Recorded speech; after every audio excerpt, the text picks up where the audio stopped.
Episode 280 rebirth of white soul. तभी सबकी नजर ईशानी और मोक्ष पर पड़ी तो सब खुश हो गए। वहीं रुद्रांश और रुद्रांशी भी स्माइल करने लगे। रुद्रांश घुटनों के बल जल्दी जल्दी ईशानी की तरफ जाने लगा। वहीं रुद्रांशी भी अपने डैडी और मोम के गोद में जाने के लिए छटपटाने लगी। जब मोक्ष और ईशानी पास आ गए तो रुद्रांश ने अपनी मोम की पैर को पकड़ लिया। वहीं मोक्ष ने अपनी प्रिंसेस को दक्ष के गोद से ले लिया तो रुद्रांशी ने अपनी छोटे छोटे हाथ को मोक्ष के गले में लपेट लिया। अब आगे रुद्रांशी ने अपनी छोटे छोटे हाथ को मोक्ष के गले में लपेट लिया और मोक्ष की गाल पर चूमने लगा, जो उसने पहले देखा था जब उसके डैडी मॉम को किस करते थे। उसे किस करना तो नहीं आता था, इसलिए वो अपनी दो दांत वाली मुंह से मोक्ष की गाल को चूस रहा था। मोक्ष का गाल रुद्रांशी का सलाइवा से भीग गया था। देखकर रुद्रांशी खिलखिलाकर हंसने लगी। वहीं ईशानी ने अपने बेटे को गोद में उठा लिया तो रुद्रांश ने उसकी कंधे पर अपनी सिर रख दिया और अपने डैड को देखने लगा। ईशानी ने रुद्र की गाल पर किस कर दिया क्योंकि उसे पता था उसके बेटे को भी किस चाहिए। बाकी सब उन दोनों की नौटंकी देखकर खुद को हंसने से नहीं रोक पाए। दादी माँ आगे आकर बोली, दोनों कल से बार बार रो रहे हैं, अब देखो डे से मोम और डैडी आ गए, कैसे दोनों उनसे लिपट गए। दादाजी ने ईशानी और मोक्ष को देखा, फिर पूछे, जैकी और नमन अब कैसे हैं, वो दोनों ठीक तो है ना?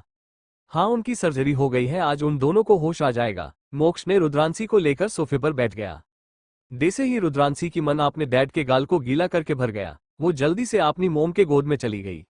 रुद्रांश ने अपनी छोटी बहन को देखा और एक समझदार बड़े भाई की तरह वो साइड हो गया ताकि उसकी बहन भी मोम के गोद में बैठ पाए। ये देखकर की ने रुद्रांश को एक हाथ से उठाकर अपने गोद में बैठा लिया। रुद्रांश ने गुस्से से अपने डैडी को घूर कर देखा। डे से कहना चाहता हूं, आपने मेरी मोम की गोद से मुझे क्यों उठाया? मोक्ष तिरछी स्माइल करके बोला, तुम्हें इतनी देर तक अपनी मोम की गोद में बैठने की कोई जरूरत नहीं है। उसकी बात सुनकर रुद्रांश की आंखें गुस्से से भर गई। वो अपनी छोटे छोटे नाजुक हाथ से मोक्ष की चेस्ट पर मुक्का मारने की कोशिश करने लगा, पर था तो वो एक 6 महीने का बच्चा, उसकी फूल जैसी छोटी सी हाथ से भला मोक्ष को क्या ही चोट लगता। मोक्ष आपने इस शैतान बेटे को घूर कर देखने लगा को उसे मारने की कोशिश कर रहा था। उसने उसकी छोटे छोटे हाथ को पकड़ लिया और घूरते हुए बोला, पिद्दी तुम्हारी हिम्मत कैसे हुई आपने डैड को मारने की कोशिश करने की? रुद्रांश अपनी मोम की तरफ देखकर रोने लगा, कैसे उसे कितना दर्द हो रहा हो, जबकि मोक्ष ने उसकी हाथ को धीरे से पकड़ा हुआ था ताकि उसे चोट ना लगे। मोक्ष अपने बेटे को देख रहा था जो आपने मोम को देखकर नाटक कर रहा था। वहीं सब हंस रहे थे। ईशानी लचाती में सिर हिलाते हुए बोली, हब्बी छोड़ दो ना उसके हाथ को, रुद्र को दर्द हो रहा होगा। वो अपने पति और बेटे की लड़ाई के बीच में ही फंस जाती थी। उसने उन दोनों की आंखों ही आंखों में लड़ाई को कई बार देखा था। वो तो ये सोच रही थी कि बड़ा ही कर उसका बेटा कहीं उसके लिए सच में लड़ने ना लग जाए। मोक्ष ने रुद्रांश के हाथ को छोड़ दिया, पर जैसे ही उसने रुद्रांश का हाथ छोड़ा उसने मोक्ष के बाल को पकड़ लिया और जोर से खींचने लगा।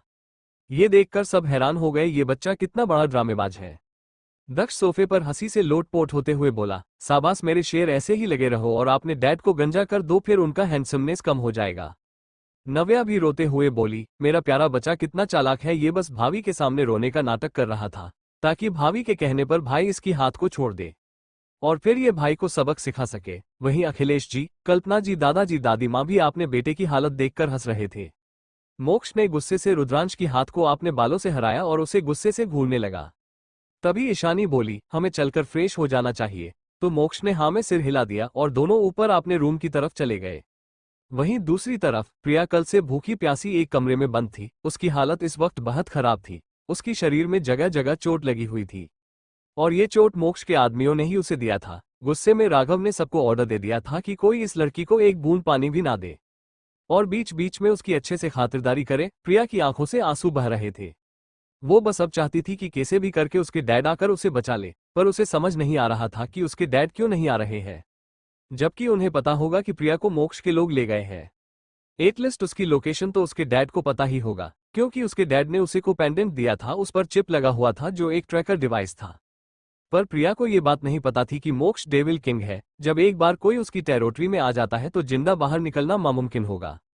ऐसे भी टेरिटरी के अंदर आने के बाद सभी डिवाइस बंद हो जाता था। तो भला यशराज प्रिया को कहां पर ढूंढता? प्रिया का गला सूख रहा था। उसे अपना पास्ट याद आ रहा था। मेहरा फैमिली में बचपन से वो किसी राजकुमारी की तरह थी। सब उसे किसी प्यारी गुड़िया की तरह संभाल कर रखते थे। जो भी उसे चाहिए होता था वो सब कुछ उसे आराम से मिल जाता था। उसे कभी इतना दर्द नहीं सहना पड़ा था। जब ईशानी आए तो वो नफरत और इनसिक्योरिटी से भर गई। उसे लगा था ईशानी उससे उसका सब कुछ छीन लेगी, इसलिए वो ईशानी के खिलाफ अनगिनत साजिश रचा था। आपने मोम, डैड, भाइयों का प्यार का गलत फायदा उठाया उसने।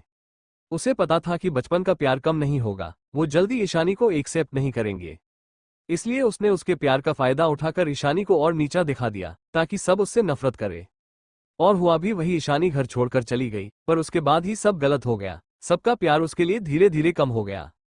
जब ईशानी वापस आई तो उसके हाथ में फिर भी सब कुछ था, प्यार करने वाला फैमिली, पैसा, राहुल जैसा मंगेतर। फिर भी उसने गलती किया और वो सब कुछ भी उसने खो दिया जो उसका होना चाहिए था। उसकी किस्मत इतना कैसे बदल गई? क्या अगर वो ईशानी को हट ना करती और मोक्ष को उस दिन पाने की कोशिश ना करती तो क्या अब भी उसके पास सब कुछ होता? शायद हाँ। प्रिया अपनी इसी सोच से 2 घंटे तक उलझी रही। तभी रूम का डोर ओपन हुआ और रूम में लाइट ऑन हो गया। प्रिया ने अपनी नजरें उठाकर सामने देखा तो वो डर से कांप गई, क्योंकि उसके सामने ईशानी और मोक्ष खड़े हुए थे। ईशानी की आंखें गुस्से से लाल थी, वहीं मोक्ष की ऑरा बहुत ठंडा था, जैसे वो सब कुछ जमा सकता हो। ईशानी आकर प्रिया के सामने बैठ गई तो प्रिया भी बैठ गई और उसे देखने लगी। तभी नकुल और राघव के साथ 2 गार्ड भी अंदर आ गए। वो सब प्रिया को गुस्से और घिन से देख रहे थे, जो प्रिया भी महसूस कर पा रही थी। ईशानी ने गुस्से से प्रिया की बालों को पकड़ लिया और गुस्से से बोली, लगता है तुम्हें अपने बाप पर कुछ ज्यादा ही घमंड है, जो तुमने सिर्फ मेरी बारे में ही नहीं बल्कि जैकी के बारे में भी इन्फॉर्मेशन से दिया। सच में तुम्हें और तुम्हारे उस नाजायज बाप को मरने का बिल्कुल भी डर नहीं है। उसकी ऐसा करने से प्रिया की चेहरा दर्द से पीला पड़ गया। उसे बहुत दर्द हो रहा था, उसकी मुंह से चीख निकल गई, क्योंकि कल से गार्ड ने उसे कई बार थापड़ मारा था और उसके सिर में भी दर्द था। प्रिया को ईशानी की रूप में अपनी मौत दिखाई दे रही थी। फिर भी पता नहीं उसे क्या हुआ, वो हंसते हुए बोली, जो भी हो ईशानी, मुझे पता है तुम गुस्से में हो क्योंकि तुम्हारा वो मोबोला भाई जरूर मार गया होगा। अच्छा हुआ कि पहले वो मर गया, तुम उसे बचा नहीं पाई होगी। अगर तुमने मुझे कुछ किया तो मेरे डैड तुम्हें छोड़ेंगे नहीं। तुम्हें पता नहीं है कि मेरे डैड के पीछे कितने पावरफुल लोग हैं। उसकी बात सुनकर ईशानी हंसने लगी। क्या तुम्हें लगता है तुम्हारा बाप और उसके पीछे जो इंसान है वो मुझे क्वीन के हाथों से बच जाएंगे? इतना कहकर उसने प्रिया की बालों पर अपने हाथ को कस दिया। प्रिया के मुंह से जैकी की मौत की बात सुनकर ईशानी को और भी गुस्सा आ गया था। ईशानी ने नकुल को इशारा किया तो नकुल ने एक चाकू ईशानी के हाथ में रख दिया। नकुल प्रिया को देखते हुए हंसते हुए बोला, तुम बहुत ज्यादा सोचती हो लड़की, तुम भूल गई क्या कि बॉस कौन है? जब तक बॉस है तो भला जैकी को बचाना नामुमकिन क्यों होगा? जैकी बिल्कुल ठीक है, तुम्हें खुश देखकर उसे अच्छा नहीं लगेगा। नहीं नहीं, तुम झूठ बोल रहे हो, उसे कोई नहीं बचा सकता, ईशानी भी नहीं। उसके तो बॉडी के हर हिस्से को तोड़ दिया गया था, कुछ बॉडी पार्ट से स्किन भी निकाल दिया गया था और उसके बॉडी में सबसे खतरनाक जहर भी इंजेक्ट किया था। उसे तो मर जाना चाहिए। प्रिया को उसके डैड ने बताया था कि जैकी कभी जिंदा नहीं बच सकता, जिस वजह से कल प्रिया बहुत खुश थी, क्योंकि जैकी ने ईशानी की वजह से कई बार उसकी बेइज्जती किया था। वो तो यही चाहती थी कि जैकी एक दर्दनाक मौत मरे। तभी उसकी चीख निकल गई क्योंकि ईशानी ने उसकी गाल पर एक तेज कट लगाया था। ईशानी गुस्से और नफरत से बोली, मतलब तुम्हें पता है कि जैकी के साथ क्या क्या हुआ है? तुमने वो सब देखा ही जो जो उसके साथ हुआ था? हाँ, तो क्यों ना वो सब मैं तुम्हारे साथ करूं, तुम्हारी हड्डियां तोड़कर तुम्हारी स्किन को निकाल दूं, फिर तुम्हें पार्सल करके तुम्हारे उस नाजायज बाप के पास भेज दूं। उसकी भयानक बातें सुन मार प्रिया डर गई और अपनी लेफ्ट गाल पर हाथ रख के दर्द से रोते हुए डरते हुए बोली, नहीं, तुम ऐसा नहीं कर सकती। अगर तुमने मेरे साथ ऐसा कुछ किया तो डैड तुम्हें छोड़ेंगे नहीं। तभी ईशानी बोली, तुम्हारे उस नाजायज डैड को भी मेरे हाथों ही मौत मिलेगी। पर तुम सब जानती हो, मतलब तुम भी वहीं थी। तुमने भी जैकी को टॉर्चर होते हुए देखा था, वरना आपने उस बाप की बात सुनकर तो तुम इतने डिटेल्स में नहीं जान सकती है ना।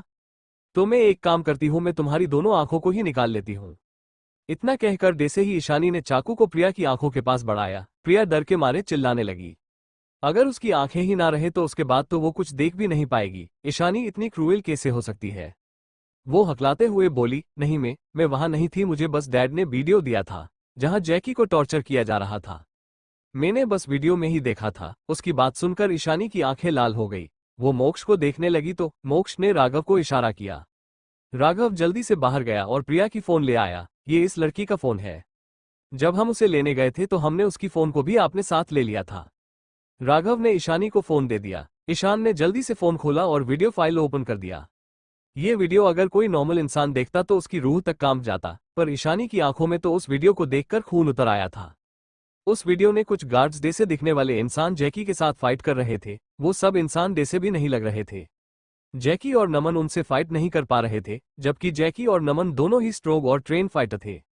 उसके बाद उनमें से एक ने जैकी के पैर पर पैर रख के उसकी पैर को कुचलने लगा, तो एक गार्ड उसकी दूसरे पैर पर चाकू मारकर उससे सवाल पूछ रहा था। वहीं एक इंसान नमन और जैकी की हाथ से स्किन निकालकर उनसे डॉक्टर ईशा इस वक्त कहाँ है पूछ रहा था। पर जैकी और नमन ने एक भी वर्ड नहीं बोला ईशानी के बारे में। दोनों की आंखें बेजान हो गई थी। उसके बाद एक इंसान आकर जैकी के शरीर में पॉइजन इंजेक्ट कर दिया। मोक्ष ने ईशानी की हाथ से फोन छीन लिया। वो ईशानी की हालत को समझ रहा था। ईशानी ने प्रिया को देखा और बोली, तुमने इस वीडियो को बहुत एंजॉय किया ना, तो उनके दर्द को भी अब एंजॉय करो। इतना कहकर उसने प्रिया की हाथ को जबरदस्ती पकड़ा और उसकी 2 उंगलियां एक झटके में काट दिया।